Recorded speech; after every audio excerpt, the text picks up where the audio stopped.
1, 2. Is this on? I take it that's a no then. Rob, he's winding me up. He can clearly hear every word I'm saying. I hear you. Well, that's a good start. He ended the last quiz by giving me a wind-up, and now he started the next one with his old technical japes and jokes. Good evening, my friend. How are you? I'm very well, thank you. It's nice to be back with you all again. You're looking a little bit. I'm not sure if you're doing a bit of a sort of 80s dancing act, or that's just your screen being a bit staccato. It's just a beauty filter, mate. It's just to make myself, my gorgeous skin look that much more radiant. Do you think it's working? No. No, I don't either. But I have noticed that this is, I think, week 4 of me being on this quiz. And every week I've tried to find a different wrestling shirt with a story. Like you liked last week's one with the Royal Rumble. So if you want to ask me about my Something to Wrestle shirt, which I know you've got one, then you're willing to at some point. It will fill some time. You, on the other hand, have sort of come to some sort of fitted Mick Foley. It's a sort of if Mick Foley shopped at Burton's, it's a man at CNA. Look, do you know what it is? I haven't worn anything with buttons on, either tops or bottoms, for about 3 weeks. So I just figured that I'd make the effort, So yeah, give us a break. Anyway, we've got some company, so easy on the dress sense slagging. Eh? Oh, I didn't say I disliked it. I'm saying that the theme is meant to be wrestling, and I am trying here and going through my repertoire. I've got about 4 more weeks until I run out of wrestling shirts. Now, and you're just going with this. What the audience can't see is that Chris Hatch, we can see Chris, or I can see Chris, certainly what he's doing on his little grade off screen. And Chris is waving away. He's got his Bruce Pritchard Something to Wrestle With tour t-shirt as well. Now, if we were a bit more organised, we could have turned this into a real sort of bit, couldn't we? And I could have got mine out of the wardrobe, and Chris could have blobbed these off screen, and I could have got someone to throw me mine. Oh, I see one of them like that, right? Yeah. Well, what's the thing? What do they call it? TikTok, where they do that, and Rob goes away. Yeah, what's that one? You just wish I could go away. But yeah, what's it? The hurry up challenge, or the don't look hurry up challenge, or something like that. Yeah, I don't know what it's called. Someone tell us. Someone in the chat tell us, just so we know the chat's working. But also, someone tell us what that's called, because I've seen no comments come through so far because I was pressing the wrong one. So someone tell us what that challenge is called. It's called the Don't Rush Challenge. Come on. Don't rush. I would pretend I'm down with the kids, but Hatch has just told me on the private channel. The Leo Rush Challenge. Guys, it's 2 minutes to 8. So what we're going to do at 8 o'clock is we're going to have a run through the rules for guys like Sean who've not been with us on here before, and for everybody else who's not taken part. So we're going to do that at 8. But until then, just a quick hello to everybody who's here so far. If you want to shout out, stick your name in the comments. So far, we've got Matt Barber, Matt, the OG of Hooked On fans. Is that right? Is that an own goal? Oh, he's the own goal of Hooked On fans because he's been around the longest. So and he likes the football reference, so he can have the own goal. He does indeed. We've got Leanne, the chief executive in charge of Hooked On Wales. We've got Josh, mate, Adam. We've got Sean over on YouTube. Our first time streaming this quiz on YouTube. How cool is that? Can I just say, I think Hooked On Wales was the original working title for Moby Dick. We've got Big Will Kitch. We've got Adam Farrand. We've got Lloyd. We've got Malcolm. We've got Carl McGurk. There's a blast from the past. Hello, Carl. How you doing, mate? We've got Dan Greenwood. Has he won 2 of these? I think he has, hasn't he? And we've got Mr. Phil Shearer. So who's one of the only rare folks on this planet who sports a Hooked On Wrestling Never Grow Up shirt. They're a collector's item, those bad boys, because only about 15 people bought them. But anyway, there'll be more soon. When we get everyone to our brand new spanking new website, there'll be more. It's 8 o'clock. No. It's very important you get those words in the right order. Brand spanking new. Brand spanking website. It's not a brand new spanking website. It's a brand spanking new website. It's very, very important to get your order in the words right. That's a way more lucrative venture, but unfortunately, I don't think I've quite got the bandwidth for that yet. So, guys, 8 o'clock, welcome to the Hooked on Wrestling Not in the Pub quiz. It's become a bit of a Friday night staple, this. So I'm here with... Except we did it Sunday last week, but yeah. Yeah, it counts. Sunday's the new Friday. I'm here with my good friend Rob Nicol, who looks like he's drinking washing up liquid, but I suspect it's in fact cider. No, it's actually sugar-free iron brew. Sugar-free iron brew in a Buxton spring water. You've been out for a wee. You've been out for your walk today and had a wee on the canal path, haven't you? And now you're getting the nutrients in. No canal path on the top of Dartmoor. I've got my ghost dance, and Chris, who will come to in a little while. Chris, in fact, just give us a wave, Chris. Let's bring you in. He's got his nice cold one. There he is. How you doing? That's the one. Right, guys. We're going to start. Hi, Chris. Speak. Sorry, Chris. I'm getting trigger happy. Yeah. I wish I could cut you off as easily, Rob. That would give me much more pleasure. Well, you can. Right, guys, just a quick one for anybody who hasn't played on here before, like Sean. Here are the rules of how we play it on Facebook or YouTube. Right, what I want you to do is make sure, first of all, that when you give the answers, we're going to give them by private message, right? Do not put your answers in the public chat channel, whether that's on YouTube or Facebook. Don't do it, because that way everyone sees it and it ruins it and yours doesn't get entered. Go to use a separate device or separate window and go to the Hooked on Wrestling Facebook page. It's facebook.com/Hooked on Wrestling if you're not already there. Open a DM window, open a DM chat with us, and send all your answers through direct message. Okay, feel free to test it now. Chris is manning it, and he will send you a thumbs up if he's got your message in the next couple of minutes. So we've got 20 questions, 10 from me, 10 from Rob. As always, for the people who've played this before, and brand new information for those that haven't, obviously you get a point per question. It goes without saying if you get it right. Also, the first 3 people to submit their answer will get a bonus point. So speed is of the essence. If you're one of the first people to get your answer in, you will get an extra bonus point. So potentially there's 40 points up for grabs in this quiz, but I don't think anyone's ever come. I think 27 was the best we got last time, if I remember rightly, which is a bloody good score regardless. Dan Green was asking us if that's a Brother Love shirt, Rob. Well, it's a Something to Wrestle Live shirt. I'm trying to get in the screen. There we go. Can you see that? Okay. Something for those that don't know, we were the first people to bring Bruce Pritchard over after his podcast blew up a couple of years ago, and we took him around the country, schlepped him around in the back of we went in a van, really. Went in on a train for the most part. Took him around the country, great events, brilliant nights. Rob did a phenomenal job hosting. He's like the slimline Conrad Thompson. That's been the first time I've been called slim since 2009. And we had a great best tour we did anyway, that's for sure. So that's the story behind that t-shirt, Dan. Guys, one quick plug before we get cracking. If you haven't been to it already, check out the hookedonwrestling.co.uk website. We've been up a couple of weeks now. It's going gangbusters. We've got all sorts of bits and pieces on there. We've got news, features. We've even got a bit of poetry, a bit of wrestling poetry. We've got this chap called what's his name? Blackjack Stanza. Yeah, Blackjack Stanza, that's him. Blackjack Stanza. I won't give too much away. All I can tell you is that he's far more far better at poetry than he is anything else, really. Wooing the ladies or looking good or or drinking real drinks.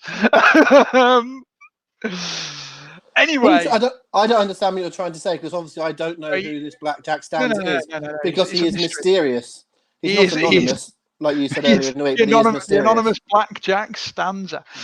Guys, we're coming up 5 past now, so I hope everyone's got the gist of how you answer DMs. Chris, have you had the DMs coming through, mate? Have you had the DMs? Yep. So have you managed to stick a thumbs up back to everyone that's responded? Double thumbs up. So if you've not had your thumbs up, you are not in it. Yeah. You're not in the quiz yet, so make sure you're sending it to the right place. Right. Let's crack on, shall we? Am I starting this week? You are. Oh, by the way, one last thing to mention, guys. You are marking your own answers. After each set of 5 questions, we will tell you how many bonus points people have got for that section of 5. We're trusting you all to keep your own scores and be honest. We will double check the answers for the winner. But other than that, it's on you guys. So right, let's kick off. Rob, you go first, mate. Let's have your first 5. It is me to lead off this week. Just quickly to say to Will Kitchen, who has said that Blackjack Stanza's partner should be Haiku, as presumably a reference to Haku.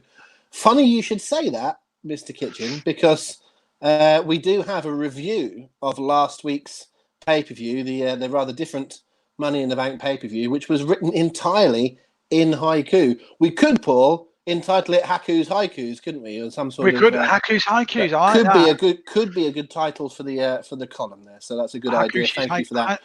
Hakushi's Hakus. Hakushi and Haku's Haikus. We need to see if we can do a haiku that includes Haku and Hakushi.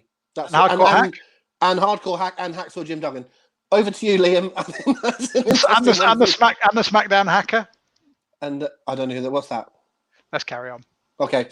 On to the quiz. So I'm going to be doing the first 5 questions. I'm waiting for Paul's initial question to me. He normally asks me something at this stage. Okay, he's not going to ask it this week, but he normally asks about the feature, the connection, what it is I'm actually doing. For those of you that weren't here last week, and especially for those of you that were, I may have got the best piece of reeling in hooked on everybody, quite frankly, last week with a setup of whether it was Juice or Domino. There's nothing quite like that this week. But as last week, I didn't tell you what the connection was last time, and I'm not going to tell you today. There is something. Don't stress yourself out of it. Just answer the questions. But you may at some point, at some stage during the evening, work out that there's a little connection. Right. Remember, when you're sending your answers in, don't put them in the live comments underneath. Send them in directly, but also put the number of the question on it. So obviously the first one's going to be number 1. So put in number 1, ... and then your answer. And that will help Chris greatly in trying to work out what the answers are to each one. And then the further we get on during the evening, Paul and I will endeavour to actually remember that we're doing 6, 7, 8 rather than just 1, 2, 3 again. I think he's slightly worse at it than I am, but I did slightly. I did struggle before as well, though. Okay, if everybody is ready, I'm about to do. Oh, goodness me! Some sort of xylophone came in. I think it was Paul trying to talk. But okay, we'll go into the questions. Don't forget, send them in via that message. First ones get a bonus. But I will ask the question. We'll have a 10 or 15 seconds, 20 seconds or so of natter. Then Paul will give me his answer. Essentially, you need to get your answer in before Paul says it out loud. And then at the end of the 5, I'll do the answers for real. But Paul and I don't know each other's questions. So as he paused, does he? I've just seen comments from Paul Robson saying that Mr. Benson has paused. So I'm going to pad while he realizes that he's having a problem with his connection. Can you all still hear me? Just someone let me know that you can you can still hear me. Adam says a frightening freeze frame of Paul. I think he's quite frightening when he's moving. To be fair, Adam, it's not just a freeze frame, but I think that particular one was a bit of a moment for everybody. So I'm just padding. Good. Matt says you can hear me, so that's good. I'll just continue on. Very quickly, it's really good. We ought to say thank you very much to all of you for supporting this. We're having a ball with these quizzes. Last week we did on a Sunday, today obviously a Friday, but we're going to keep this going even with a lockdown. If everything gets relaxed and stuff. We started doing this to kind of have something to do and keep everyone entertained, but I think we'll carry on this for a little while. I'll do a little bit more padding while we're waiting for Paul to come back, but we should say that the hookedonwrestling.co.uk site also has quizzes on it, and they're going to be up every Friday as well. A written one that you can play online. And as Paul did say earlier on, there's loads of different features. We're trying to make it not radically different, that it's something you've never seen before and trying to reinvent the wheel. So there's news and there's articles and there's opinion and that sort of thing. But it's not the same old stuff. So, for example, there's 2 reviews of last weekend's pay-per-view, one in haiku form and one in a slightly different way of looking at it. We've got a very good writer on that, Mike Paul, for that one. Speaking of Paul, and I think the hamster is turning round in the wheel in Yorkshire. Yeah, and he has returned. Put 50p in the meter. Put 50p in the meter. I'm back on. Okay, then we'll start away straight away. I did a good job of padding, so we'll get straight into it now. So remember, comment, answer not in the comments, answer in the DM to on the Facebook. Thomas Horse just arrived and says, "Is it a silly question? Am I too late to join?" No, you've timed it perfectly. We're just about to do question number 1. So DM your answers into the Hooked on Wrestling account. Remember to put the number at the start, and you've got basically until the next question to answer. Okay, here we go. Question number 1. I think it's quite gentle to get us into it. Number 1, who won the first season of NXT? Remember, NXT didn't used to be what it is right now. It used to be something a little bit different. So who won the first season of NXT? That is question number 1 for now. So Paul's having a little think. Everyone's having a little think. No answers coming through on the comments so far, which is good. I am playing with the scrolling banner at the bottom of the screen, actually. That's what I'm doing. I think I know the answer. Unless you're trying to trip me up on this, I think I know the answer. Oh, I don't tend to ask trick questions. The question that you were thinking about being a trick question last week was all in your own brains. I never said that there was going to be anything going on. So just to repeat the question, I think we've got a few people just arriving. So just to repeat the question number 1, who won the first season of NXT? Who won the first season of NXT? So hopefully Chris has got the answers flooding into him right now. I think that's probably been long enough. So, Paul, your answer. We won't tell you if you're right or wrong just yet, but your answer to that question. My answer is Wade Barrett. Okay, that is Paul's answer. Question number 2. When Chad Allegra, Drew Hankinson, and Alan Jones reunited in July 2019, what did they call themselves collectively? When Chad Allegra, Drew Hankinson, and Alan Jones reunited in 2019, what did they call themselves collectively? I don't think I need to go too much into what we're doing there. Clearly, that's you know some people by other names than the ones I've just mentioned. Indeed. But what was the collective name they gave themselves when they reunited in July last year? That's a very specific time. Has anyone checked out our weekly quiz on the website? We've had loads of entries, Rob. Do you know how many entries? Do you know what? I was mentioning that while you were reconnecting your dial. Were you? We've had 120 entries since this lunchtime when we put it live. Is that right? That's fantastic. Yeah, it's amazing, isn't it? Amazing. So it's on hookedonwrestling.co.uk. There's a quiz page there, quiz center. Just go in there. We're going to leave them up as well. So if you miss a few weeks, they'll be all there forevermore. You can go in, 20 questions, 5 minutes, just bash on and see if you can get on the leaderboard. It's simple. I'm not trying to reinvent the wheel, but it's pretty cool. Don't do it now. Don't do it now. Wait for an hour or so and then do it. Okay. Then get on there. But anyway, should we answer this question? So everyone's had enough time now. So question 2 again was, when Chad Allegra, Drew Hankinson, and Alan Jones reunited in July 2019, what did they call themselves? I had no idea who Chad Allegra was, but I do recognise the other two, so I'm going with the OC. Okay. Number 3. What was the name of the tag team comprised of Honky Tonk Man and Greg Valentine? What was the name of the tag team that comprised of Honky Tonk Man and Greg Valentine? That's in the WWF, just in case they teamed elsewhere. They may well have teamed in another territory at some stage, but I'm talking about in the WWF. The Swines. I've got a bit of sore throat today. I went out for a run earlier on, and I've not run for 3. I'm normally quite a keen runner, but I haven't had a run for 3 weeks. And my neighbour, we normally run 5.5 miles as our championship challenge, and I'm ahead. I'm doing my time is better than his, and he's desperately trying to find ways to beat me, changing distances and stuff. So he set a 2-mile fast course to try and beat me on a set of times. So I was like, well, I haven't been out for 3 weeks, Rob, but I'll give it a go this afternoon. So I went out for a run and I beat him by 15 seconds. So he's very, very upset. But I feel sick as a dog and I've got the sorest throat ever. So apologies if I'm a bit croaky. No, I And didn't guys, notice. Your voice is quite annoying anyway, so I didn't notice. well, that's fair enough. Well, Hatchet, before I answer this question, Hatchet just asked me to remind you guys, whatever you put in for your first answer, that is the one we accept. There's no second chances. If you don't know it straight away, hesitate, forsake the bonus point, wait. There's no seconds. Okay? No. Right. Anyway, my answer to that one, guys. Oh, Jay Allen, we're doing 20 questions, by the way. 20 questions. My answer to that one is rhythm and blues. Okay.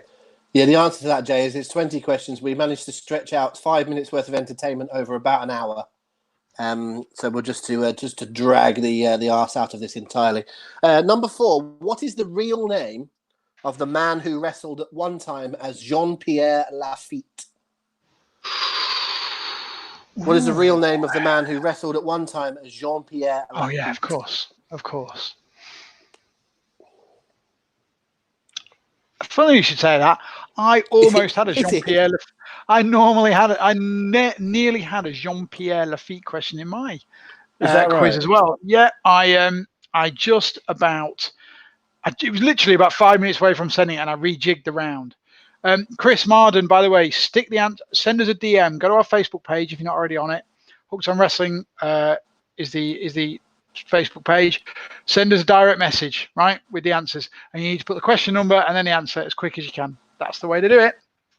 Well done, guys, for not putting anything in the public comments as well. I think it's the first time not one person has tried to answer in public. So, well, we've only done 4 questions. Someone's bound to forget. Yeah, but it's usually one on question one. It's usually one on question one. So we're ahead of ourselves. We're doing all right. Now, well done for mentioning a clean story about Jean-Pierre Lafitte. When you were relating it to you, I thought you were going to do some sort of story about someone seeing you and suggesting you could have someone's eye out with that. That's what I thought you were going to say. But you didn't. So what is your answer, sir? On that note, my answer is Carl Ouellet. And Jed, who says he's French, you're quite right. He's in fact French-Canadian. French-Canadian. Which is... French. Yeah. Number 5. Who holds the record for being a Royal Rumble runner-up?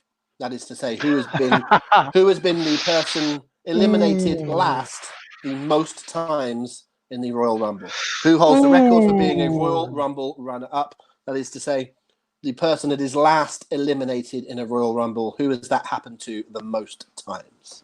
I think we're going to get a few disparate answers on this one. I've got my answer that I'm going to put, but without a massive amount of confidence, if I'm honest. Okay. Well, before you get to your one, and it's the number 5, so what we'll do at the end of this number 5, I'll give Paul a chance to have a go at it. Then I'll go through the 5 answers so you all know how you've all got on, and then we'll bring Chris in once he's given us the thumbs up to let you know who scored the bonus points. That's the way we've kind of settled on. It seems to work. Okay. So make sure those answers are in by now. We've seen plenty of new names tonight, both on the comments and indeed on the DMs. So that's really nice to see. So anyone that is new to us, thank you for joining us today. It is all for fun. It's all for a good laugh, but we're hoping you're enjoying it. And the fact that we're seeing new names and more names is a good sign. Okay, Paul, number 5. On that note, we would ask you guys, if you enjoy it tonight, if you don't think we're doing an absolutely terrible job, please do tell your friends, because we really do enjoy doing this, but we've both got egos, Rob and I.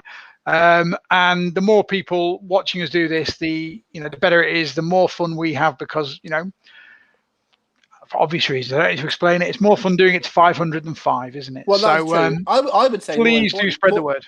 I would say more importantly, if you enjoy this, please check out the website, because I think this kind of sets the tone. Do you know what I mean? I'm serious about wrestling, but having some fun with it at the same time. So there's plenty of features and all sorts of things on the site which follow that. We're not down to being clever and snarky and whatever, but also neither are we saying, oh, everything's wonderful. We try and balance it out in the middle. So you'll never see a story on our website. You'll never see a story on our website that is Dave Meltzer reported or Dave Meltzer said, or oh no, do you know what? I'm not going to get into it. I'm not going to get into it. I'm not going to let myself get right by Dave Meltzer said.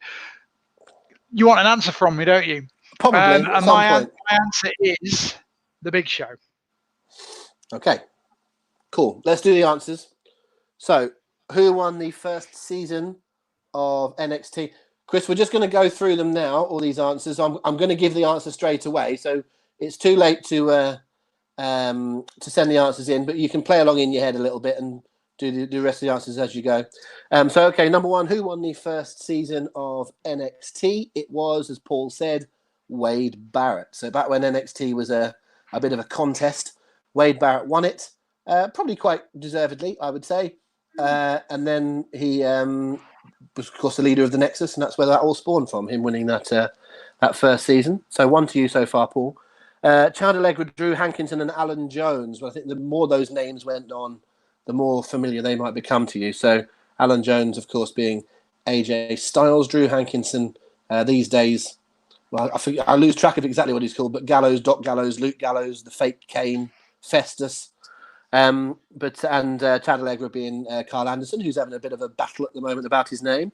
So you might see Chad Allegra turning up somewhere. Anyway, those three combined, they were at one point part of the Bullet Club, and then they became the Club, but particularly in July 2019, they called themselves the OC, as Paul said. Woo. So they are the OC. Can I just, Phil Shearer, just a shout out to Phil, who mentions 83 weeks when we were talking about Meltzer. In my head, the best wrestling podcast about wrestling business.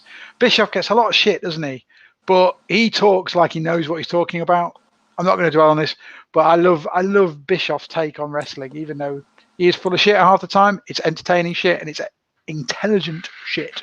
Sorry, sidebar, carry on. Okay, fair enough. I think it's the fourth best of Conrad's podcasts. Ahead of Arn? No, I like Arn. Arn at 3. You? Bruce at 1, JR at 2, Arn at 3, Eric at 4, and my lookalike at 5. Fair enough. He's my lookalike, by the way. I'm not his. Number 3, what was the name of the tag team comprised of the Honky Tonk Man and Greg Valentine? Paul, you said? Rhythm and Blues. Rhythm and indeed Blues is the correct answer. Number 4, what is the real name of the man who wrestled as Jean-Pierre Lafitte? I think that's Carl Ouellette. Carl Ouellette, these days known as PCO, which is Pierre Carl Ouellette, and I think he's actually changed it to mean something else. But yes, Carl Ouellette is his real name. Jed Rowlands just asked, who's my lookalike? And the fact that you have to ask that question, to me, is vindication that perhaps we do not look as like... I'll tell you what, Jed, who do you think is my lookalike? You tell me who I look like. In the past, when I had shorter hair, people used to say James Corden, and now they... Randy Orton. Yeah, okay. Brilliant. And number 5, who holds the record for being a Royal Rumble runner-up?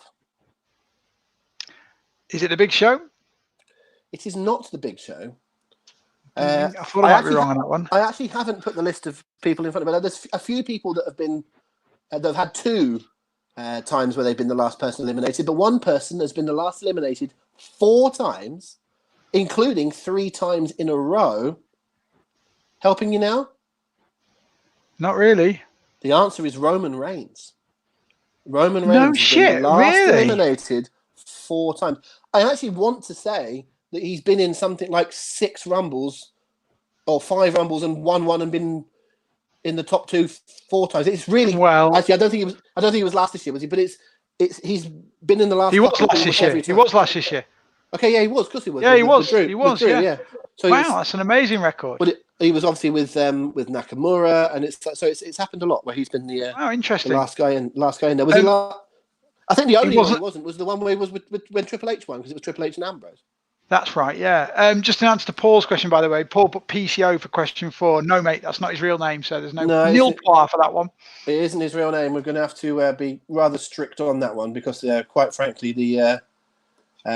that's not the question was real name. So okay, so there we go. That was the 5. Just to run through the answers, it was Wade Barrett, the OC, Rhythm and Blues, Carl Ouellette, and Roman Reigns. Over to you, Paul. Right, well, I better get my questions out then. Hold on, get the questions out for the lads. Here they are. Right. So unlike Rob, I'm easy on you guys. I'm not that much of a sneaky bugger doing connection stuff. I just do themes on my rounds. How was that sneaky? Because I don't understand the connection. That's why. Okay. You didn't understand last week. If I don't understand the connection, then I don't like it. So basically, I've gone for 2 separate rounds, and the first round is 5 questions based on in your house main events. Topical. In Your House is coming back, which is pretty bloody awesome. And we haven't gone to Chris for the bonus points. No, we haven't. Well done. So I will stop there and bring in Mr. Hatch. Let's have some bonuses. Leanne, where's Hatch? Mate, people are asking for you. People get annoyed when we don't bring you in. Hatch is over. Someone's got to draw on this show, haven't they? Right. Bonus points for those first 5 questions. Sean Walkington, 3. Patrick Heafield, 3. Leanne Culverhouse, 2. Malcolm Marr, 2. Matt Barber, 2. Will Kitchen, 1. Dan Greenwood, 1. Lloyd Berry, 1. Well done, guys. Anyone got any bonus points? Can you just read them out for us again, Chris, in case anyone missed any of those? Yep. Sean Walkington, 3. Patrick Heafield, 3. Leanne Culverhouse, 2. Malcolm Marr, 2. Matt Barber, 2. Will Kitchen, 1. Dan Greenwood, 1. And Lloyd Berry, 1. Splendid work. Right. Thanks for keeping up with that, Chris. And well done, guys, for anyone who got those. Right. We will carry on where we left off. In Your House. How cool is that? Great idea, I think, to bring that back. So I thought I'd do an In Your House round. So, Rob, how well do you remember In Your House? Oh, I actually did freeze for real then, did it? If anyone could please in the comments just let me know what you see. At the moment on just Rob, disappeared. Oh, there I am again. And Rob, there's can you nothing hear to us? either side of me. I could be talking into the ether and No, one we can hear you, me Rob. at all We here. can hear you, Rob. Because nothing is coming up on my live comments at all. So let me just flick and scroll, but I don't think anything's coming up. I think we've had a nightmare. I think we've had a disaster. Well, Rob's gone. So I had a connection disaster. Now Rob's had a connection disaster. Can you guys still hear me? Can you still hear me? If anyone puts it in a comment. Chris, can you do me a quick favor, mate? Can you copy and paste that the invite link I sent to you and Rob earlier, just back to Rob so he can get back in if he's having a connection problem. He seems to be coming in. Let's see if we can bring him back. Roberto. Okay, was that on my end or was it someone else's? What happened there? I think that was on your end, mate. But we're back in the room, so we're all good. So I'm going to crack on now. In Your House main events, do you remember them well? No. Well, excellent. You know what? I should have. We have talked about In Your House this week, you and I should have in my mind thought Paul will do In Your House quizzes, and I didn't. So okay. Well, that more fool you, because question 6. See, I did it, Chris. Yo, Chris, I did it. He's not even there. He's disappeared. He's gone for a wee or something. So question 6. Who was the challenger for Diesel's world title in the main event of the first ever In Your House? Okay. Who was the challenger for Diesel's world title in the main event of the first ever In Your House? I've got to work out when In Your House started to do that, haven't I? Well, it's obviously during Diesel's world title reign. Yeah, I know that. So that means it's in sometime between November 94 and November 95. 95. So it's probably during 1995 at some stage. I've got two answers. I've got 2 answers in my brain. I'm only going to accept one. I'll give it 30 seconds. I know that. There is a mixed bag coming through on the text. Well, let's see if it's one of the 2 that I've gone for. I think I've made my decision. You've made your decision? I will tell you before you give the answer. I won't say both of mine. I'll give you the answer that I'm giving you. But before you give the answers, I'll tell you who I was also umming and ahhing about. Would you like my answer? Just give it 10 more seconds because there are still answers coming through. But then I think that's actually starting now. So yes, let's have your answer. Right. I think it's Sid. You think it's Sid? Okay. I think it's Sid. I'm a bit worried that might be a bit late because I'm not sure Sid wrestled until Sid didn't wrestle until after WrestleMania. But I can't remember when In Your House started, so I'll say Sid. Fantastic. Okay. Question number 2. At In Your House. Seven. Sorry. Oh, bloody hell. I managed one question getting it right, didn't I? Question 7, guys. Question 7. At In Your House Canadian Stampede, name the missing member of the American team. Okay? Okay. I can do. Name the missing member of the American team. So I'm going to give you Steve Austin, Hawk, Animal, Ken Shamrock. Okay. Yep. No problem. Steve Austin, Hawk, Animal, Ken Shamrock. It was a 5-on-5 match. It was those 4 and another partner against the Hart Foundation. Who was the 5th man? What a match that was, eh? I mean, a great match. I'm sure we're gonna. I think we should do a little plug for the podcast as well. We haven't mentioned the podcast so far tonight. Go for it. Paul and I have started a new version of the Hooked On podcast the last 2 weeks. It's called How to Be Great. And essentially, we're picking on different things to do with wrestling and picking the best things. So far, we've done best dropkick, and then just last week we did best ladder match performer. Certainly, at some stage, probably in the week of this NXT In Your House thing, we're going to do something about In Your House. It might be best In Your House match, might be best In Your House show. We're going to do something along those lines when it comes to the actual the new In Your House, as it were. So. And that's going to be coming. We will be telling you the topic for next week's podcast, i.e. the one that drops Tuesday, Wednesday, Thursday or so next week at the end of this broadcast tonight. So when the quiz is finished, we'll tell you what next week's topic will be and you can start sending your stuff in. We certainly will. Right, so I want an answer from you, don't I? It's Gold Dust. It's Gold Dust, I'm fairly certain. I want to say that perhaps it was meant to be. In fact, I won't say who it could have. But it's Gold Dust. Okay. Gold Dust, I'm sure, is the answer. But I think there's a story about who it was possibly going to be, and then they changed. Okie doke. Right. Question number 3. Excuse me. Which superstar made their WWE debut, or WWF at the time, in the main event of the final ever In Your House pay-per-view on February the 14th, 1999. Which superstar made their WWF debut in the main event of the final In Your House pay-per-view on February the 14th, 1999? What number was that? Question 8. Question 8. Question 8. And remember, guys. That's my favourite comment so far.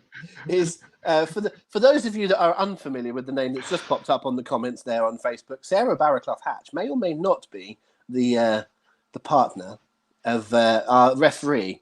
So if she's getting annoyed and putting 4 exclamation marks, I assume she's speaking on behalf of her beloved, who's stressed out but a nice man.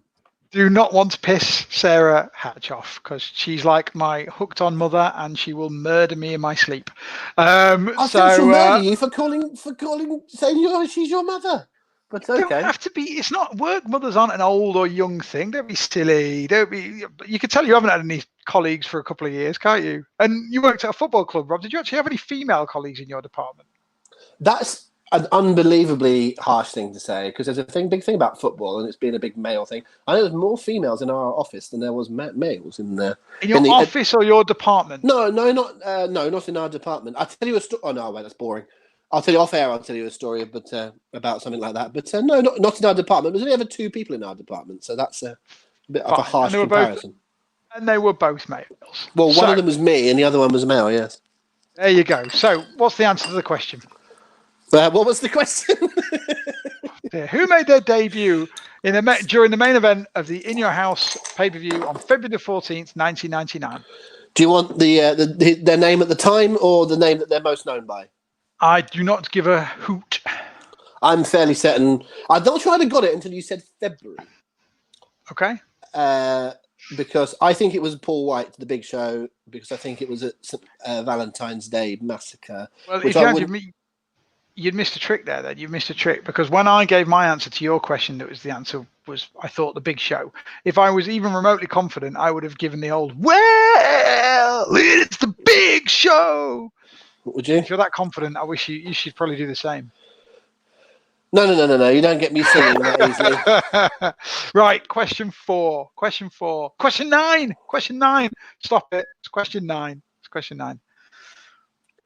The main event of In Your House 3 saw world champion Diesel and Intercontinental champion Shawn Michaels take on Yokozuna and the British Bulldog. Yeah, Which man correct. took the fall? Which man took the fall in that match?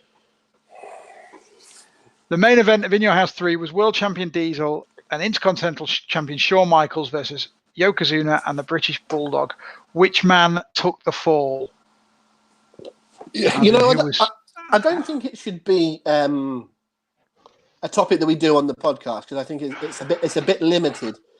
But do you know what a little sideways conversation is about In Your House? Do you know how we talk about Shawn Michaels being Mr. WrestleMania? Right, that's a little moniker he's had. I think technically speaking, if you were doing that, you'd say that Undertaker would really have that. But Undertaker and Michaels being synonymous with WrestleMania, and there's certain people that have had really good Royal Rumbles, and people we were talking about this week about TLC, that kind of thing. Yeah. Who is Mr. In Your House? It's Shawn Michaels, mate. I've been going through him this week. It is Shawn Michaels. He has been up and down the best performer on In Your House. Do you reckon? Because I think there's a lot of really underrated Bret matches on In Your House. There are tons. I'm not saying necessarily that he is the answer, but it was only striking me early on when I was doing the Jean-Pierre Lafitte question. I remembered that match that Bret and he had, and it's a cracker. And there's one against Hakushi in there, and the answer I'm about to give to this question, Bret had a match which was again a really underrated one. I think I know the answer to it. I'm going to say the answer is the Bulldog to your question. And, you know, Bret Bulldog, which was a bit of a bloody mess match, obviously not as good as the match at Wembley in which you and 750,000 people were there. But, you know, we could go through other things about In Your House, but I'm saying a lot of Bret Hart sleeper matches are In Your House. All I'll say very quickly is 3 opponents of Shawn Michaels at In Your House. Jeff Jarrett in one of the greatest Intercontinental title matches of the 90s. One of, not the, obviously. Undertaker, Hell in a Cell. Mankind, Mind Games. Yeah, no, it's a fair. And there's point. more. There's a lot more, but it's a great question. It is one I'd like to cover. Actually, it's quite fun. I guess what I'm saying is, the longer In Your House went on, the less the In Your House gimmick played in. Do you know what I mean? It's like I sort of don't. I know they are, but I don't really think of Bad Blood and Mind Games as being In Your House events. They were just pay-per-views that had an In Your House stuff on them. After Canadian Stampede, again, when I was going to do different questions on this, I was going to make it all about In Your House generally. After Canadian Stampede, they actually switched the titles around. So at first it was In Your House, there was no subtitle. Then it was In Your House, Good Friends, Better Enemies, or whatever. But after Canadian Stampede, they changed it, so it became Bad Blood In Your House. Yeah. So it's a subtle difference. No Way Out in Texas In Your House, rather than In Your House, No Way Out in Texas. But anyway, in my head, it's a different thing. Richard Howson says that Bret was in the Final Four match. That's another underrated match. Exceptional. Yeah, brilliant. Well, we're going to do a podcast on this, and we're going to do it very soon because it's topical. We'll do it around the June the 7th. In Your House, we'll do Who is Mr. In Your House. I like it. Right. So question number. For God's sake, it's number 10. Question 10 is, what was the main event of In Your House D-Generation X? What was the main event of In Your House D-Generation X? Crikey. See, the funny thing is that I don't know how far out they decided on the titles for these, but obviously they were interesting titles, weren't they? Because they were much more. Obviously, these days you've got a set bunch of pay-per-views, and there has been for years before that and afterwards. But because of the In Your House stipulation, they would put things, wouldn't they, such as Good Friends, Better Enemies, which was obviously Shawn and Diesel, or the Canadian Stampede, which featured that match. So they would go a bit more specific. But so was it an In Your House where they did the It's Time thing, and then it ended up not being Vader? I was just looking at that now because I know he wasn't in the main event, was he? And I'm literally Wikipediaing this now. He wasn't even on the show. No, he wasn't, because it was when they clearly meant to be Shawn against Vader, but they went with Sid. It was because that was meant to be into the Survivor Series, wasn't it? And it ended up being Sid in that position. So, and it always interesting when you go with a name or a theme, and then you have to pivot and change what you're up to. Yeah, exactly. All this is padding because I don't know the answer. So I'm trying to work out when D-Generation X was around for the first time when they would have named that. It's probably towards the end of 97, I would think. I want to say it was maybe it was one where Brett interfered. I'll go Taker, but I've got absolutely no Taker against. I've got no significant memory of it, so I'll say Undertaker, but I doubt it's right. Against who? I need two guys. Oh, against Sean. I guess it would have been Sean. If you Against Sean. Okay. Generation X, I assume it was Sean versus someone. So Sean versus Taker. Fine. Okay. And Malcolm, just on a pedant's note, mate, Over the Edge in 1999 was not actually an In Your House event. Sad event that it wasn't in your house. The last in your house was in February of that year. So cool. Right. Well, that's questions 6 to 10. So let's go with some answers, shall we? Let's. We'll start with question 6, which is the obvious place to start. Who is the challenger for Diesel's world title in the main event of the first In Your House? You said. I said Sid. My other possible answer was that I know that he faced Bigelow on an In Your House. Well, the answer is actually Sid. Oh, and I don't think he did face Bigelow. I think you're wrong. I think he teamed up with Bigelow. Oh, he did, you know. He beat him on Raw, didn't he? And that's when DiBiase binned him. And then they did the Lumberjacks and then the tag. So yeah. Was it against Tatanka and who else was it? Tatanka and Sid, I think. Sid, you're right. You're right. Absolutely right. So yeah, I got it right. Psycho Sid, you got it right. 1 point. There you go. So question number 7. Name the missing team member in the main event of In Your House Canadian Stampede. Steve Austin, Hawk, Animal, Ken Shamrock, and Goldust.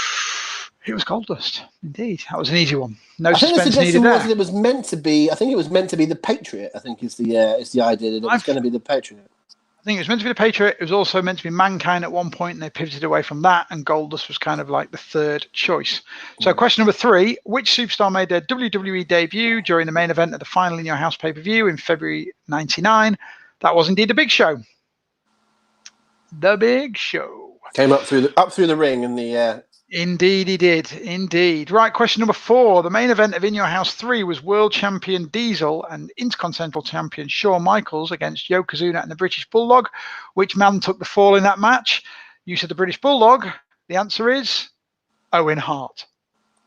Oh, you swine. Of course it was. Yes, I got you. And he's gone.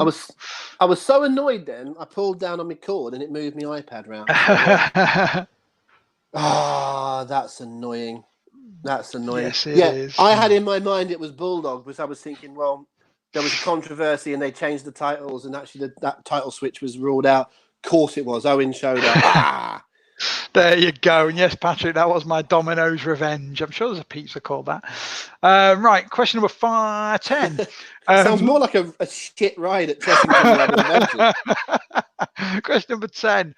What was the main event of In Your House Degeneration X? It was indeed Shawn Michaels against Ken Shamrock. Was it? No Ken recollection of that. Shamrock. No So that is recollection of that at all. halfway. Rob got 3 in that round.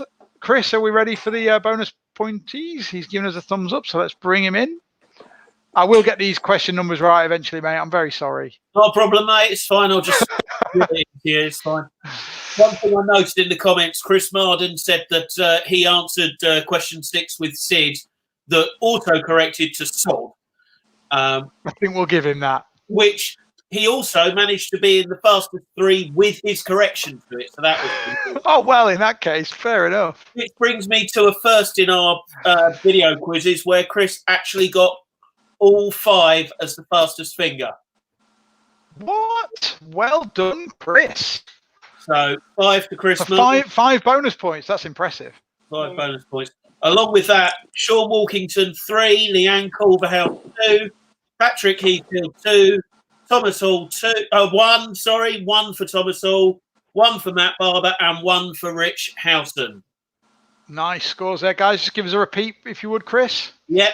Chris Marden 5, Sean Walkington 3, Leanne Culverhouse 2, Patrick Heathfield 2, Thomas Hall 1, Matt Barber 1, Rich Houghton 1. Banging. Well done, guys, and thank you very much, Hatchamania. We will see you in 5 questions' time. Yeah, to answer the questionnaire from Lloyd Berry, who said he spelled it Cinco. Cinco. To be fair, WWE couldn't spell psycho anyway, or they at least assumed that we fans were too stupid to know that it began with a P. So they spelt it with an S to begin with. So I think you are absolutely entitled to put Cinco. We're not going to pick you up on A Spanish cousin. spelling mistakes. It was not the kind of thing we do, unless the answer is red and you spell it BLUE. We're not really overly bothered about spelling here. I will say on the quiz on the Hooked on Wrestling website, because I have to input the answers, I try and do a few spelling variations to catch as much as I can. But if you spell it drastically wrong, then it's nil point for that. Oh yeah, that's a bit different. If it's something on a written one, but we understand if it's something that comes in. Well, I'm interested in Chris's autocorrect changing Sid to Sod. I saw that come through. I thought he was telling us it was a bastard question at first. No, I realised what he'd done.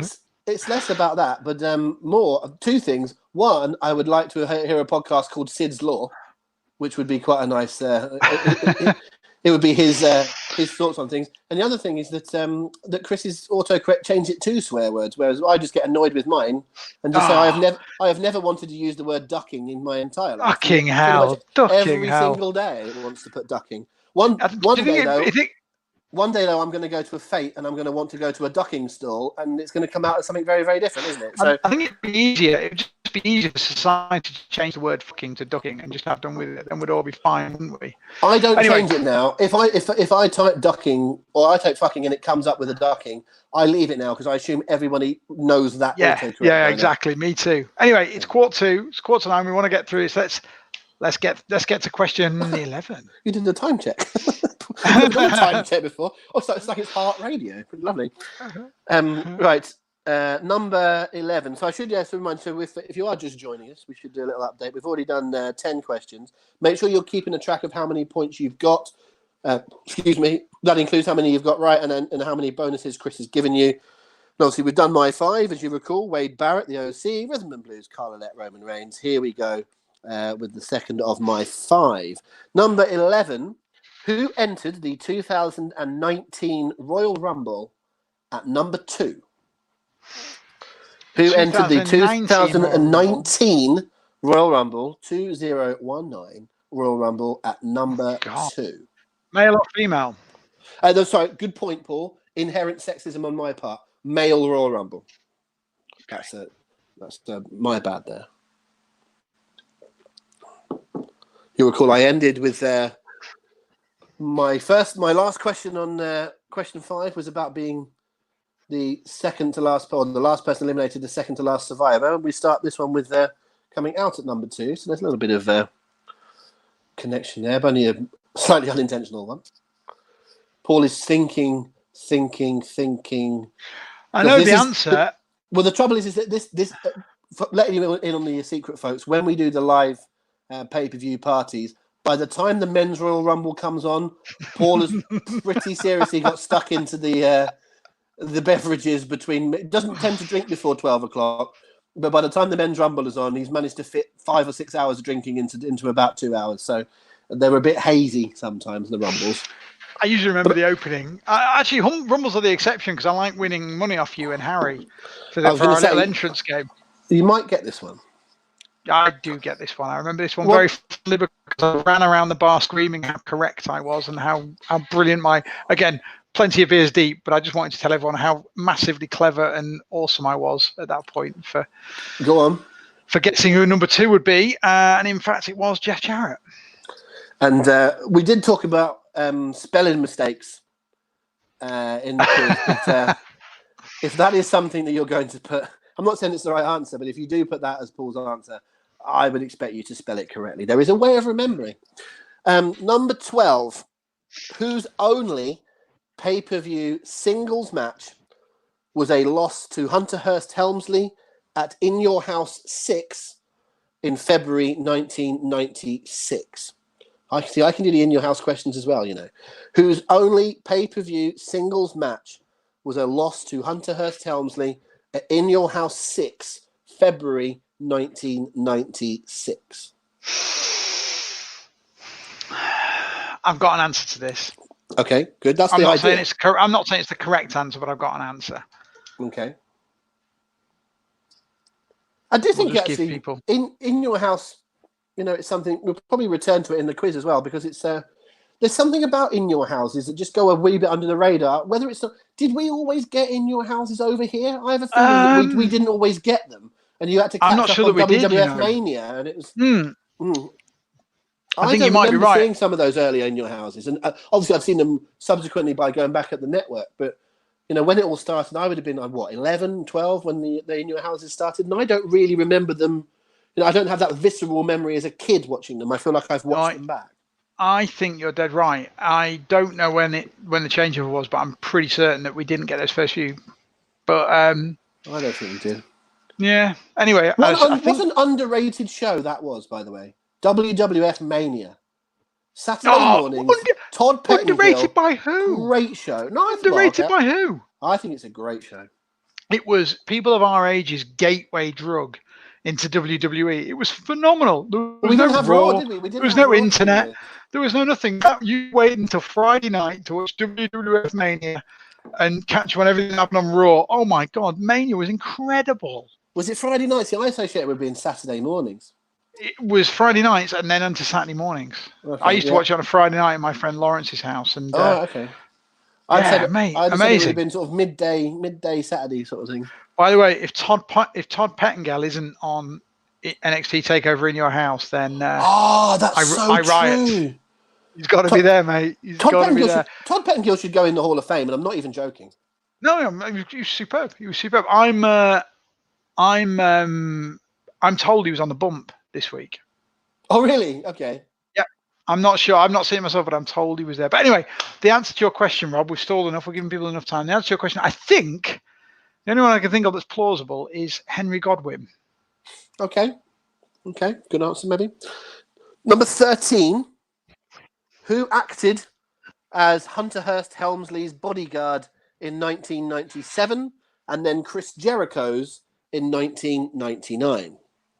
I know this is a guilty pleasure of mine. Okay. I'm just going to respond to, while we'll be thinking about that one, that who's it? James Master says Saturday was Livewire. I think that's after, isn't it? That's you're kind of how you're showing how much younger you are than us, then, James. Yeah. Livewire came a lot later. I would have said my weekends were Saturday morning was Mania. What do you say? No sense of timing. No sense of timing. Saturday morning was Mania. Saturday evening was Superstars. Sunday morning was Challenge, and that was the only three. And then after a while, Sunday evening was Action Zone. That was like or something similar to that. Owen Hart against Bret Hart on Action Zone. How good was that? That's how I would consider my weekends. And then when Raw started, Raw would then be shown on a Friday, as Richard Housen has just said at the same time. So when did Raw start? 97? 96. It must have been 90. It was 96 because I was watching Raw in 96 when the NWO thing kicked in. So it must have been late 95 or early 96 that Raw started being shown on Sky. Yeah. When was the biggest early Raw memory I can have of watching it on a Friday night was when LOD came back. So that was 96. That's early. And that's 96. true. That was early 96. I remember watching that on a Friday night as well. You're right. It was. That's one of my earliest Raw memories too. What a Raw that was. It was the same one with the ECW invasion, Mark Henry's debut. Was it really? Hell of those things. Hell of a Raw. And again, yeah. Richard's actually ahead of me, which is weird because I'm the one that's broadcasting live. Maybe I'm on a delay and he isn't. But yeah, I was just going to say watching Nitro on TNT was the other memory. It's obviously a slight change in your... shows how old you are because I remember watching the Cartoon Network and then that would finish. Space Ghost. TNT would... No, I was never a fan. Space Ghost from Coast to Coast. No, I didn't like Space Coast. I liked... oh, no, we won't get into what we liked on Cartoon Network. Doesn't matter. But it used to finish... That used to finish and then TNT would kick in and it would be Nitro. So you could watch Nitro, then Raw on a Friday night. Yeah. And I literally started watching Nitro and about 3 weeks later, Razor Ramon showed up. Mine was I literally the started next week. just before. So you must have started 2 weeks. I literally watched a week and then Razor showed up the next week. So that was fortuitous. But just to answer Thomas Hall's question, Raw started in 93, mate, January 93. But we didn't get it in the UK until 96. We just got the highlights on Mania. But anyway, the answer to your question, and it's interesting we talk about this because to me, this guy absolutely, to me, is completely fundamental. Well, not fundamental. He totally reminds me of that early '93 start of Raw era when he was actually wrestling. It's Mr. Hughes. Okay, that's Paul's answer to number 13. Number 14. Remember when you're sending in these answers to put the numbers at the start. Number 14. What was the theme of the show when CM Punk did his famous pipe bomb promo at the end of Raw? What was the theme of the show? So that is the one. What do they call it? It's not the first time he actually said the pipe bomb thing, but it's the one where he sits down. It's the Hi Colt Cabana, how you doing? I'm breaking the fourth wall. It's that famous speech that everybody knows. So just to be clear, but there was a theme to that Raw. What was the theme that night? That's the question at number 14. Yeah, I know it, but I can't remember what they actually called it. While everyone's pondering, we could actually talk about our favourite Cartoon Network shows. Paul Robson says Ed, and Eddie. Yeah, fine. I was a Dexter's Lab guy. I like Dexter's Laboratory. Thomas always too at the time. Get out, Thomas. Just get out. I was a Nickelodeon guy. I was never really a cartoon. For Cartoon Network, I suppose there was Scooby Doo and things like that. By the way, Paul wants to repeat that question, Rob, if you wouldn't mind. Yeah, no problem. Question 14 again for everybody. What was the theme of the show? That's not the theme music. What was the concept of the gimmick, night on Raw? The gimmick of the show. Yeah, what was the theme of this show when CM Punk did his famous pipe bomb promo? And again, it's the one where I don't hate you, John. You know, that whole one where he sits on the stage and they cut him off. That one. You all know what I mean, but I'm just clarifying. Pedant alert again. Keenan and Kel, my friend Paul, was Nickelodeon. I was going to say that was on. Put the screw in the tuna. That used to be who loves orange soda? Who loves a bottle of piss? That was on. That used to be on like Live and Kicking or something, though, didn't it as well? I don't know. I never watched it. Yeah. I never watched Nickelodeon, but I watched Keenan and Kel. It used to be on whatever the Saturday morning thing was. Just to remind us that Leon, what used to watch Bagpuss, just reminds us, Rob, as old as we are, there's always someone older. I used to watch Bagpuss, and I'm younger than you. You kind of remind me of Bagpuss on some days. Thank you, mate. That's really nice. I don't think who was it earlier on was asking who my lookalike was. I don't think they ever came back with an answer, but Bagpuss apparently. No, I'm only kidding. My friend Lawrence, who Leon knows very well, Lawrence from the cinema, is Bagpuss. He is Bagpuss. Paints him pink and white, and he is Bagpuss. Lawrence from the cinema is a really shit middle class version of Jenny from the block. Anyway, I think so. The answer to your question, I can't remember what they actually used to call it. I know what it was. It was where the fans, it's Taboo Tuesday style gimmick where the fans got to choose, because the main event was John Cena against, I want to say Rey Mysterio, but he had a choice of opponent. So I think it was the fans' choice or something like that. Okay, I'm sorry. I've stopped listening to you, and I'm just interested in all the things that we come up with. The amount of times that we say, who's your favourite wrestler about this and who's this? And we get one or two answers. And we ask for things for the podcast, and sometimes they come up. Mention Kids TV, Powderpuff Girls, Johnny Bravo, Sister, Grot Bags. Will Kitchen's gone to Grot Bags. Gone back to that one.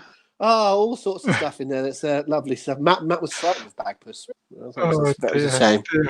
Wonderful. So should we Kids TV wrestling next week? Just bin wrestling and just do a Kids whole TV podcast next week. 90s football the week after. Yeah. Then we'll do The Office. Whatever. Right. Oh, I can't find my bottle opener now. Oh, there it is. What's question 15? I'll do 15 and I'll go and put my light on because I realise I'm going a bit dark here. Number 15. Who did Hercules Hernandez wrestle at WrestleMania 3 in a battle of the full Nelsons? Yeah. Who did Hercules Hernandez wrestle at WrestleMania 3 in a battle of the full Nelsons? Domino.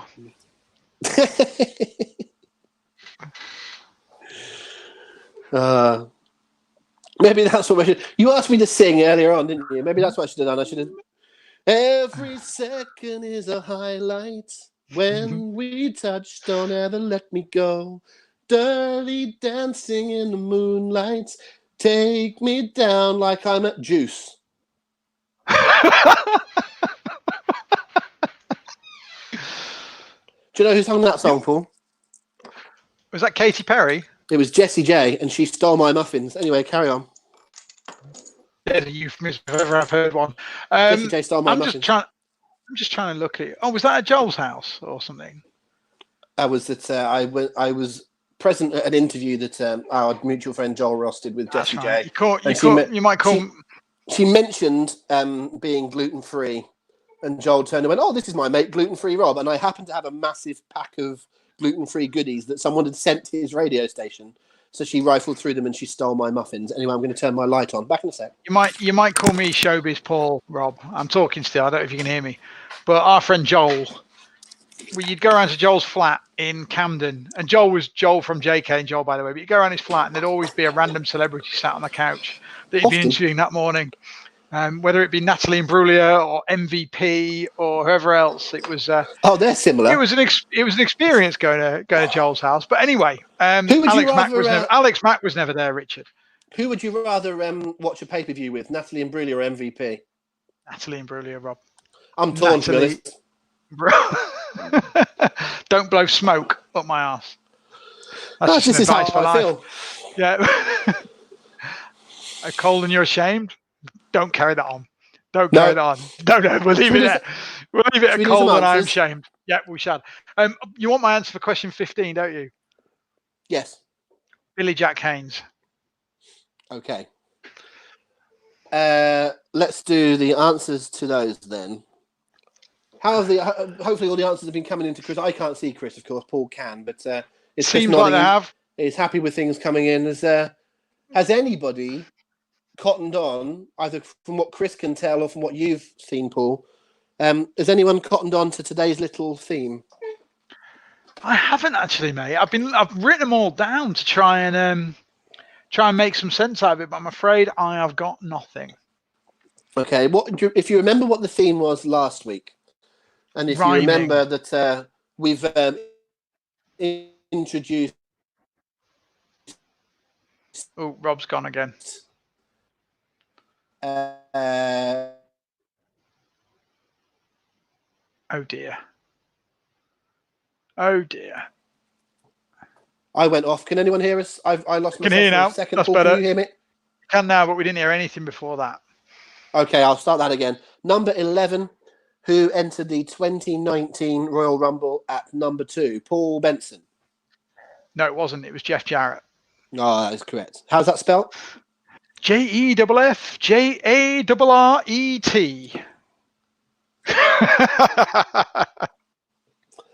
Anyway, you called it that night, did you not, sir? 2 out of 3 years, mate. That was my second out of 3 years calling my mystery entrant in the Rumble. Ain't I great? I think I'm not sure that we didn't even discuss the idea of what they did, which was Elias 1 and Jeff 2. I think we got that right. Absolutely did. Because I think I pitched Honky Tonk Man 3. That would have been class. But no, Jeff Jarrett is the answer to that one, guys. Okay, Jeff Jarrett is the answer. Jarrett. Number 12. Who's only paid... What? No, sorry, go on. Sorry. You go. It's your question, not mine. Were you trying to work something out? I wasn't. No. I was trying to... Okay, number 12. Whose only pay-per-view singles match was a loss to Hunter Hearst Helmsley at In Your House 6 in February 1996? Paul said... I said Henry Godwin. It's a good answer. It's not right. As Roy Walker would say. It is, in fact, I think he had 3 pay-per-view appearances in the main shows in the Royal Rumbles of 1995 and 96. He was number 30 in the 1996 Royal Rumble. Any closer? Duke the Dumpster Drosy. Duke the Dumpster Drosy is the answer. Okay. No recollection of that whatsoever. So answers so far. I'm just making sure my comments are up to date. Answers so far: Jeff Jarrett, Duke Drosy. Number 13, who acted as Hunter Hearst Helmsley? Another sort of nod to Triple H. But who acted as Hunter Hearst Helmsley's bodyguard in 1997? Then Jericho's in 99. Paul. Mr. Hughes, Curtis Hughes. Mr. Hughes is the answer. And you're quite right. He was around as a bit of a wrestler. There's some sort of rubbish aborted angle where he stole the urn, didn't he? And then he just gave up on it. Who didn't steal the urn in the early to mid 90s? Richard Howson is right. He did have Drosy did have a singles match on the Rumble, but as he says, it was the free for all, not the main show itself. That was the match for the position number 30, and Triple H got disqualified. Number 14. What was the theme of the show when CM Punk did his famous pipe bomb style promo? So yeah, it was the Fans' Choice night, but I don't know if that was what's called or no idea. It was Raw Roulette. Was it really? That was the first one that popped in my head, but I didn't think it was. It was a Raw Roulette. That's what that was the fair enough. That was the theme on that night. And number 15. Who did Hercules Hernandez wrestle at WrestleMania 3 in a Battle of the Four Nelsons? Well, that was definitely Billy Jack Haynes. Billy Jack Haynes. That's not a name that comes up all that often, is it? I wish it would. It's a good name. Not a good wrestler, but a good name. I was going to flip it, and I was going to ask you a wrestler that wrestled in WCW as so and so. Was known in WWF as what? Would you have known what his WCW name was? No, I would not. He was Black Blood. Do you remember Black Blood? The sort of weird execution. Now you said the name. I remember reading it on WrestleCrap, but I would not have got that right. The weird executioner style gimmick. The weird executioner style gimmick, and he was billed. WCW had the best names. I know that WWF had parts unknown, but WCW came up with some brilliant ones, and he was from a little town in France. That was what it was called. From a little town in France, Black Blood. And that was Billy Jack Haynes. What's your connection, Rob? Go on. Okay. Nobody's got it. No one's got it. Anyone in the comments just to see a connection? Nobody has got anything. Tiny one. It was subtle. I sent the answers to Hatch earlier on and said, there's a connection to these, and he said, well, I can't see it. You're going to have to tell me. What was the very first question? What was question number 1? What was the answer? It was about real names. It was the OC. No, it wasn't. That was 2. What was not question 1? Oh, sorry. It was Wade Barrett. My apologies. Okay. It was Wade Barrett. What was question number 6? Sorry. 11. Am I? Jeff Jarrett. Wade Barrett, Jeff OC, Drosy, the Hughes, OC, Blues, brilliant. The OC, Drosy, brilliant. Rhythm and Blues, Mr. Hughes, Carl Ouellette, Raw Roulette, Roman Reigns, and Billy Jack Haynes. You've got a problem, you have. You have got a problem. I'll tell you what I've got a notes page on my phone here full of rhyming wrestlers, because that's the kind of thing I was going to do last week. But when I wrote down nails and rails, I thought, I can get more out of that. So I ended up doing lots last week. And in fact, because I'm not going to do this again. So I'm going to tell you what I've got on my notes page. So as well as the ones that I've mentioned, my notes page says Vito Tito, Charlotte Scarlett, Maven Raven, Jazz Taz, Chavo Bravo, OC Drosy, Table Mabel / Chad Gable, Bruiser Brody Cody, Roman Reigns, Billy Jack Haynes, Missy Hyatt, Bray Wyatt, Mr. Hughes, Rhythm and Blues, Wade Barrett, Jeff Jarrett, Carl Ouellette, Raw Roulette. That's what my phone said. That was where they all came from. Sounds like a mystery in Johnny Bravo on the Cartoon Network. Do you know what? This is the point where someone says, you've got too much time on your hands. And I would say, yes, we all fucking have at the moment. Yeah, we have. Right, let's get into the last bunch of questions. Oh, no, let's not. Let's go to Hatchamania. Hello, Hatch. Before Chris comes in, I want to react to Lloyd's question, where I assume he means, are we going to attend an NXT show? But he says, are you guys going to take over Dublin? And I think it's a bit ambitious, all three of us trying to overthrow an entire city. But even if we could, would we be allowed? I'm not sure that's going to actually happen. Malcolm's at Rob. Here's a challenge for you next week, mate. From Malcolm, you need to do a wrestling version of "We Didn't Start the Fire." Do I need to do that, or does Blackjack Stanza do that? Well, either or. Maybe you guys could work together. Maybe you could write it with Blackjack Stanza, and we can put it on his name on the website, and you can premiere it on the quiz. How's that? Okay, I refuse to write it and perform it with him. Not a problem. That would be fairly difficult to get you both in the same room at the same time, because I know you have creative differences. Don't get on. But this time next week, we want a wrestling version of We Didn't Start the Fire. Agreed? Okay, fine. I have done a quiz version of that before, by the way. And in the pub quiz that I do, I did manage to do the first 30 questions. I would normally do, and what is the connection on question 10? And I got to question 29, 30, and then went, what is the connection to the previous 29 answers? And it was all people that had been mentioned in We Didn't Start the Fire. Brilliant. Right, Chris, what bonus points we got, my friend? Right, I'll just very quickly say, Rob, I'm amazed. You wouldn't sing the Big Show's theme, but then you'll do Keenan and Kel impressions and then start singing after that. I'm very disappointed. Keenan Kel was me. Yeah. He was the one that did Jessie J. It's a team effort, Chris. I'm going to also say something here at Hatchamania, is that I may or may not have subtly said, you're not going to get me singing, knowing that at some point I was going to sing. Clever. Right, bonus points. Leanne Culverhouse 3, Rich Howson 2, Patrick Heafield 2, Sean Walkington 2, Adam Ferran 2, Chris Marden 2, Dan Greenwood 1, Paul Robson 1. Nicely spread out, guys. One more time. Okay, Leanne Culverhouse 3, Rich Howson 2, Patrick Heafield 2, Sean Walkington 2, Adam Ferran 2, Chris Marden 2, Dan Greenwood 1, Paul Robson 1.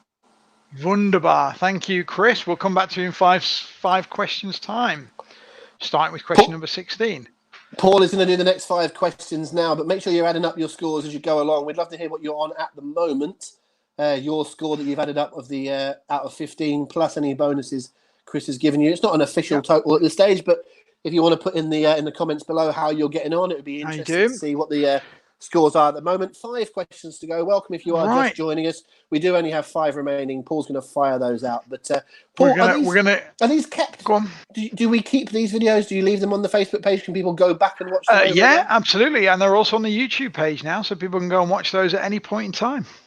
And I should say we are working on putting the podcast on YouTube. Our hosting company at the moment, have a little bit of a conflict, as it were, with YouTube with a few system problems. But I'm assured that'll be sorted in the next couple of weeks. So once that's sorted, we're going to be putting the podcast on YouTube as well, if that helps you. But it is already on Apple Podcasts. It's now on Spotify. It's on, what else is there? TuneIn, we got it on this week. There's lots of different places you can get the podcast. Anyway, Paul, go ahead. On our website. Right, let's get these last 5 questions done. My wife has got the Prosecco on ice. Actually, she's probably drunk the bloody thing by now. But right, the last round is all about, I'm topical, me. Don't say I wasn't topical. We had In Your House for my last lot. This time we've got vacated titles. Okay. In honor of Becky Lynch and Sami Zayn, both giving up their titles this week for one reason or another.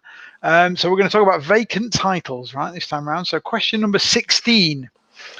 Question number 16. When the Ultimate Warrior vacated the Intercontinental title in 1990, who won the subsequent tournament to crown the next champion? Christ almighty. When the Ultimate Warrior vacated the Intercontinental title in 1990, who won the subsequent tournament to crown the new champion? No, I don't know. I don't know. I'm going to have to try and work out. So that's just after Mania, obviously, because that's when he's become champ. So I'm going to have to try and think of another point on the graph, I think. So okay. This is going to be a tricky one. I don't see how I'm going to get this, quite frankly. I'll give you another minute, and then we'll move forward. Interesting way they did it, don't you think, on Raw? The way they did the vacating of the title and the thing with Asuka. Yeah, it was. It was very kind cool. of worked. I was surprised how well it worked. I thought it was a wonderful moment. Wonderful moment. You know, there's the school of thought that says they should have used Becky to get some heat on Asuka on the way out, but clearly they want to make Asuka the baby face of the women's division. I think that's a great shout. I think she's like wonderful as a heel and a face. Because when I read it, I can't watch Raw these days because I don't have BT Sport, but I obviously will look at clips that are shown on social media, so I knew what was happening. You know, I'd read the Becky news. In fact, genuinely, I read the news on hookedonwrestling.co.uk. That's a shoot, brother. But when I saw, it's been awarded to Asuka, I went, I don't really like that. And then I read that it was, that was what was in the briefcase. I thought it was really neat. I thought that was quite a clever way of doing it. Wasn't it? It worked really well. And in answer to Dan really quickly, did we like the CM Punk idea? Yes, I like the CM Punk idea. I think it would have been awesome. What is? I don't know what that is. Basically, you said they should have gone through with what they did, and then right at the end, Asuka spits the green mist in her face. Oh, right. and then that's it. Yeah, it would have been brilliant if they want Asuka to be a heel going forward. That'd have been great. Clearly, they don't.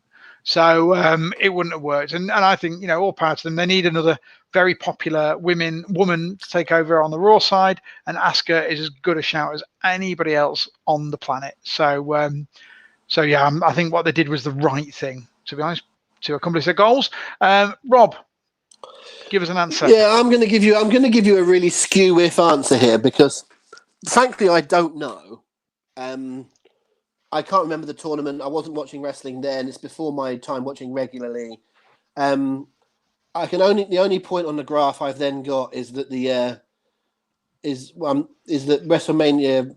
By the time you get to WrestleMania 7 and into the SummerSlam, you've got Mr. Perfect in the IC title picture, but I don't think he would have held it for that long. So I am going to go with someone. I've got two people in my mind who I know were IC champs at some point, but I don't remember when they held it. So I'm going to go for one of them. I tell you what, I'll say Tito Santana. I don't know the answer. I'm just throwing in someone I know was IC champ at some point, and I can't remember when. Tito Santana. Okie doke. Right. Question number 17. When Vince McMahon vacated the WWF World Title in September 1999, what match type was used to crown the next champion at the subsequent Unforgiven pay-per-view? Yeah. When Vince McMahon vacated the WWF title in September 1999, what match type was used to crown the next champion at the subsequent Unforgiven pay-per-view?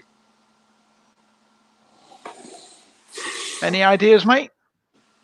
No, I don't. It's very honest of you. What match type? What match type? What was the gimmick? Yeah, no, what was the match? I understand the question, and again, I'm doing it. I'm working back. Who was the champ then? Who was the champ then? And I'm working back along. But I've got several people that I've gone through. Well, you need to hurry up because we've got a fridge auction to get to after this.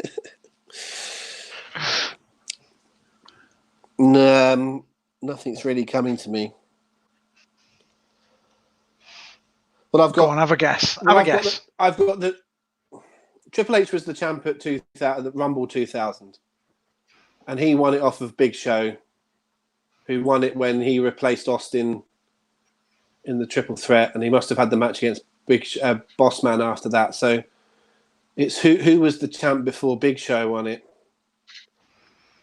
and I can't really nail it down. It's probably The Rock, I think, but I can't nail it down exactly. I'll have to. Logically, you would put the title above the ring and do a ladder match. So I'll say ladder, but I don't think that's right. Ladder. Okay. I don't think that's right. Guessing at ladder. Okay. Question number 3.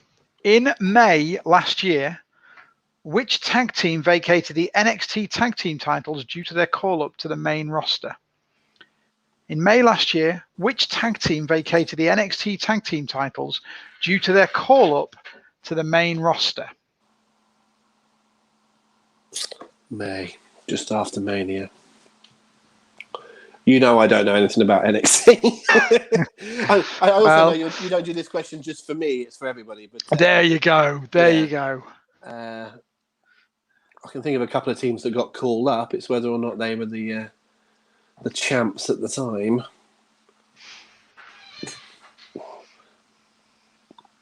Well, I've got an answer, but I'm not convinced it's right. I've got like a placeholder answer, if you know what I mean. I've got one that It'll do unless anything comes to you. If I can't think of anything better, I'm going to have to go with these.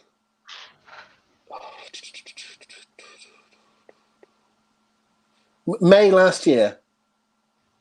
Yes.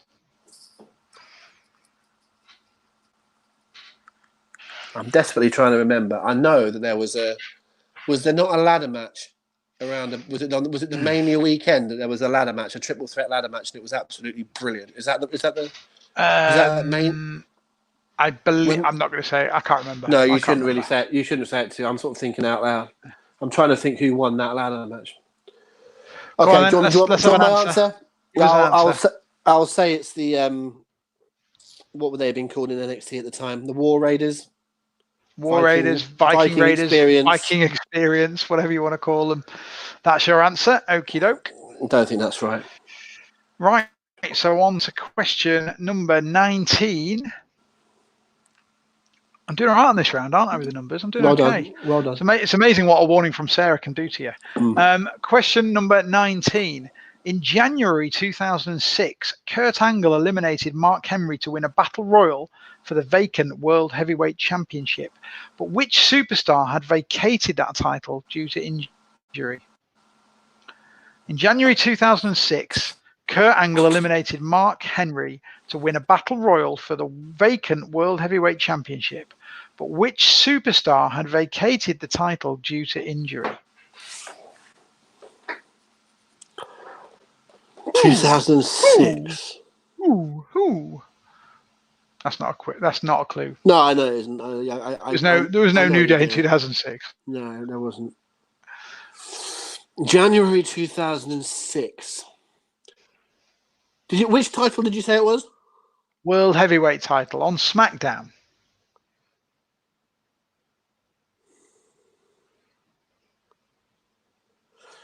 Okay, I'm trying to work my way out of the world title. What's the bloody difference? Which one's which? That's that one, isn't it? So 2006 is WrestleMania. Is before WrestleMania 22. 22. Yep. Okay, so that means. So I'm trying to work back to who had it at WrestleMania 21, which I've worked that out. I'm trying to remember who he lost it to, and I think I've got that because of that. So I'm going to have to go with that guy. I don't remember him. I don't remember him giving it up because of the injury, but I'm going to have to go for. Is it time for me to do my answer? Yeah, it is. Yeah. I'm going to say Edge. You're going to say Edge. Okay. Edge is the last person I can remember holding that belt in 2005 if I follow my little timeline. Right. So I'm going to have to say Edge. Again, I'm not wholly confident of that. Right, fine. Okay, final question in the quiz. Question number 20. Who was the first man to win a vacant WWF World title on pay-per-view? Who was the first man to win the vacant WWF World title on a pay-per-view? The first? First. The very first. Yeah, again, I've got an answer. I'm just trying to work my way backwards to see if I can think of one before that person. Okay, I think I'm probably the most confident on this one, and I have. But this is hard. These are hard. I don't know how everyone else is doing. If everyone else is firing in, I can see Hatch is probably going, no, everyone else is getting it right, Rob. It's just you being a fool.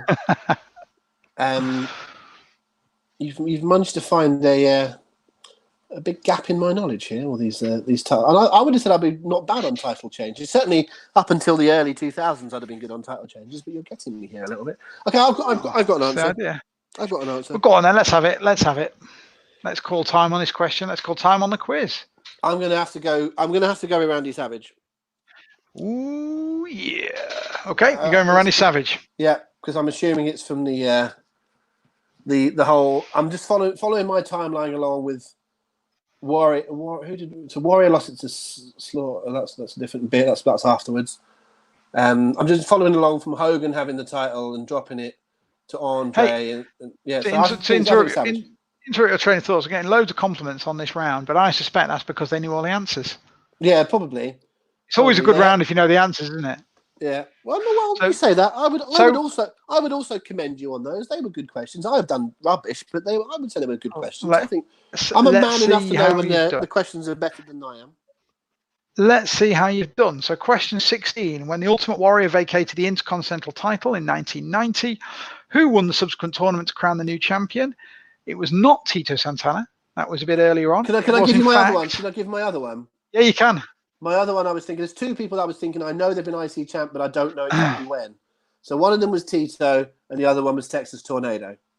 Incorrect. You've Okay. actually managed to almost perfectly sandwich the correct answer. So it was actually Mr. Perfect who defeated Tito Santana in the tournament final and then lost it to the Texas Tornado.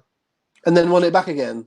Correct. So I should have just said perfect in the first place because that was my first answer. You probably should have done, yes. Oh, dear. Great. Question number 2. Sorry. I thought it would question be a number heel as well. I thought it would be. Heels tend to win tournaments, don't they? They do. Question Not always, 17. but I thought it was going to be a heel. Damn it. When Vince McMahon vacated the WWF title in September 1999, what match type was used to crown the new champion at the subsequent Unforgiven pay-per-view? So I'll tell you the participants in that match were Triple H, who won it, The Big Show, the British Bulldog, Kane, Mankind, and The Rock, and they took part in a Six-pack challenge. Of course it was, because Triple H basically pissed off everybody, didn't he? He was essentially feuding with all of them. He had to face them all on the SmackDown before the show, and I think lost the majority of those matches. Anyway, question number 18. In May last year, which tag team vacated the NXT tag team titles due to their call up to the main roster? You're back on form here, mate. It was indeed the Viking Raiders or the War Raiders or the Viking Experience or whatever you want to call them. Eric and Ivar, Rowan, Hansen, whatever. One guess out of 3. You've got it there. Well done. So that was the War Raiders, Viking Raiders, whatever else. Okay. So question number 19. In January 2006, Kurt Angle eliminated Mark Henry to win a battle royal for the vacant World Heavyweight Championship. But which superstar had vacated the title due to injury? You went through your mental gymnastics, mate, but you neglected to remember that Batista held that title all the way from WrestleMania 21 through to the loss to injury, and Kurt Angle won the vacated belt. Batista, yep. Because he was due. I had in legend my mind, has it. I had in my mind that Batista was champ, but Batista won it at 21, didn't he? So I had Batista winning at 21. I thought he lost to Edge. I thought Edge cashed in the Money in the Bank. Oh, that was on John Cena. Batista switched from Raw to SmackDown not long after WrestleMania in the draft. So it was Batista. Edge, and lastly, he cashed in on Batista at some point, though, didn't he? Yeah, he cashed in on. No, he's cashed in twice. He cashed in on the Undertaker the second time. What you might be thinking of is when he had a ladder match with Batista, I believe, for the championship, and the Edgeheads, Ryder and Hawkins, came out and dressed as Edge and screwed Batista over. That's maybe what you're thinking of. And then Batista battered Edge, and that's when Punk cashed in. Correct. Yes, you're absolutely right. Yeah, absolutely right. Yeah. I had in my mind that there was a Punk cash in on Edge, but Batista had laid him out, and there was some sort of revenge thing. So I assumed that Edge had cashed in on Batista. That's why I went wrong. Bang on. So question number 20. Who was the first man to win a vacant WWF World title on a pay-per-view? Correct. It was Randy Savage in the tournament final of WrestleMania 4. It was a bit of a wishful thinking on my part. I was kind of hoping people might just go straight to Ric Flair. No, I didn't. I did. I went to Flair. If that had been a 10-second answer, I'd have said Flair. And then the more I thought about it, I kept going back and I remembered the Hogan Andre thing. So there you go. So Rob, I believe if my mathematics are right, you got 2 in that round, which means the competition between us, I believe I've won 7-6 or 7-5 maybe. Anyway, I'm the winner. I'm the better man. So more importantly, congratulations to whoever did win on this one, but you don't know yet because you haven't got your bonus points. So we're going to go to Chris, who does have your bonus points. Christopher, okay. How are you? All good. Yep. Bonus points for the final round. Chris Marden 4, Sean Walkington 3, Leanne Culverhouse 3, Will Kitchen 1, Rich Houston 1, Patrick Heafield 1, Adam Ferrand 1, and Lloyd Berry 1. Do you want me to run through them again quickly? Yes, please. Chris Marden 4, Sean Walkington 3, Leanne Culverhouse 3, Will Kitchen 1, Rich Housen 1, Patrick Heafield 1, Adam Ferrand 1, Lloyd Berry 1. Wonderful. Thank you, Chris. Right, guys, top your scores. Let's have some scores put in the comments, please. Let's reveal who... Oh, Chris has taken himself out. He's taken himself out of the equation. I didn't do anything there. Didn't touch it. Malcolm's got 10 points. Well done, Malcolm. My voice seems to be going an octave higher. I'm so worried about Chris. 10 for Paul. Well done. Please, someone have lower than you. Maybe, maybe not. Lloyd's got 12. Best result, Leanne, 26. Dan, 17. Not his best performance. 26 is the score to beat so far. Remember, keep it straight because we are going to have our Quizmaster General check these, our referee. 23 for Chris Marden, a cracking score there. Chris is back, so I'm going to bring him back in. 28, Sean Walkington, 28. Exceptional score there, Sean. Well done, my friend. Sean, Chris, would you mind just checking Sean's score for us, if that's all right? That looks like I don't suppose we're going to get a higher score than that. Well, we've got... Okay. Yep, Sean on 28. Yep, that's correct. Are you keeping track of all the scores, are you? I've started totting up the ones that were coming through highest. So, yeah, that was... That's impressive. Nicely right. done. Well, that is it then. Sean Walkington is our winner this week. Well done, Sean. Thanks for joining us again after our days on QuizMe or Quizit, or whatever it was. Hope you enjoyed it. Hope you all enjoyed it, guys. Chris, Rob, you had a good time? Yeah, lovely stuff. I want to say thank you to everybody for participating. These seem to be going, I think, hopefully Chris will agree because he's the one that's seeing all the answers come through. But we're building a little bit here. We're getting more answers, more varied people, some new names today that have joined us. So thank you to all for sticking with us for an hour and a half or so on a Friday night. Hope we're bringing a bit of sunshine and fun and silliness to your time. But very quickly, before we go, just a quick reminder to check out hookedonwrestling.co.uk and all the wonders that it contains. But Paul is going to announce what the topic is going to be for the podcast this week. So I'll set it up. Podcast. What we've done so far, we've had a topic about the best drop kick, and that competition was won by someone who was a quiz answer just then, Mr. Perfect. Last week, we did a quiz. We did a podcast. It was all about the best ever ladder match performers.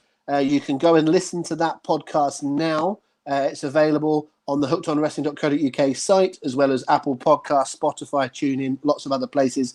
Listen to that. It's about an hour and 20 minutes. It gives you the 5 people we've given as the breakdown as our top 5, favourite 5. And then you can vote on hookedonwrestling.co.uk/vote for your favourite. So that's on the site right now. So next week, around about Tuesday, we're going to record a new episode 3 of the new series.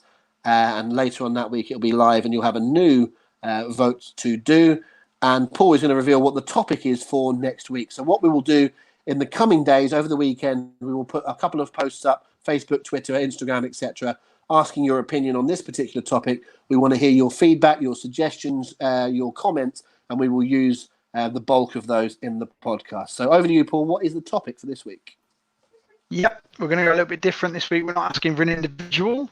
We're going to talk about theme music. And more specifically, we're going to ask what is the best opening of a theme music. You know what we mean as wrestling fans, that recognizable second or two that if they didn't play anything else of the theme, you know exactly who's coming out. It's the cue to go crazy. Who has got the best opening of a theme music industry? There's dozens of examples. I'm not going to mention any of them now because we don't want to prejudice it. But as Rob says, we'll put that up in the on the socials this week, and we'd like your input because we can't put anyone on the list unless you guys mention them first. So let's call it a night. My neglected wife needs some Prosecco. So Rob, Chris, thank you very much. Most importantly, thank you to all the guys and girls out there. We'll see you next Friday, and hopefully you'll join us on hookedonwrestling.co.uk. Listen to the podcast, do the quizzes on there. Just get involved. We're there for you guys. Want to fill this void as much as we possibly can. While we can't have parties, we can still reach out across the digital void. That sounded so wanky, but there we go. Gents, girls, good night.